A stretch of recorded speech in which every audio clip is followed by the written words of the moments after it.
ഇന്നലെ ബഹുമാനപ്പെട്ട മുഖ്യമന്ത്രി തന്നെ ഈ കാര്യങ്ങളെ സംബന്ധിച്ചിടത്തോളം വ്യക്തമാക്കിയിട്ടുള്ളതാണ്. എന്നിട്ടും ആ ധിക്കരിച്ചുകൊണ്ട് ഇങ്ങനൊരു പ്രോഗ്രാം നടത്തുന്നത് ഒട്ടും ശരിയല്ല. ഇന്ത്യൻ പ്രധാനമന്ത്രിയുടെ പടമോ രാഷ്ട്രപിതാവിൻ്റെ മഹാത്മാഗാന്ധിയുടെ പടമോ വെച്ചിരുന്നാലും ഞങ്ങൾക്ക് വിരോധമില്ല. സ്കൂൾ കുട്ടികൾക്കൊക്കെ ഇപ്പോൾ അറിയാവുന്നത് സിനിമാ താരങ്ങളുടെ പടവും അങ്ങനെയൊക്കെ ഉള്ള ആൾക്കാരുടെ പടമാണല്ലോ അറിയാവുന്നുള്ളത്. അപ്പോൾ കുട്ടികൾക്ക് അറിയില്ലല്ലോ ഇത് അവിടെ കൊണ്ടുവച്ചിരിക്കുന്നത് ഏത് ഇനത്തിൽപ്പെട്ട പടമാണെന്നുള്ളതും കുട്ടികൾക്ക് അറിയാൻ വേണ്ടി പറ്റില്ലല്ലോ. അപ്പോൾ ആ തക്ക നോക്കി പറയാം, ഇത് ഇന്ന ആളുടെ പടം, സിനിമാ നടിയുടെ പടമല്ല, ഇത് ഇന്ന ആളുടെ പടമാണെന്ന് പറയാം. ഇതാണ് ഇവരുടെ മനസ്സിലിരിക്കുന്ന കാര്യം. ഞാൻ പറയാം, അത് ഒരു കാരണവശാലും നിങ്ങൾ ചെയ്തുവിട്ട് ശരിയായില്ല എന്ന് പറഞ്ഞു.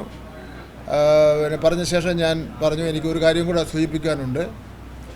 ഇന്ത്യ എൻ്റെ രാജ്യമാണ്, ഭരണഘടനയാണ് രാജ്യത്തിൻ്റെ നട്ടെല്ലെന്ന് പറയുന്നത്. മറ്റൊരു രാഷ്ട്ര സങ്കല്പവും അതിന് മുകളിലല്ല എന്നുള്ള കാര്യം വ്യക്തമാക്കാൻ ആഗ്രഹിക്കുന്നു.